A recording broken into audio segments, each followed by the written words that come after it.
Ah, there you are. Today I will show the setup for product photography.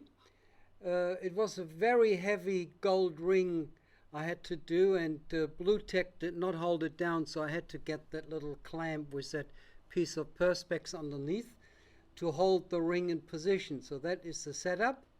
And then I use the iPhone 11 with the telelens to do the close-up shots.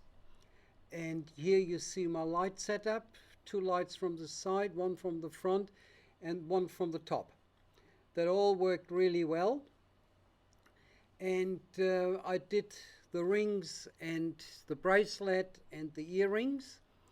That was the job. And here you see the image I selected for the work at Photoshop. And this is a cleaned up image done in Photoshop. All looked very well, and I had a happy customer. Okay, see you next. Bye.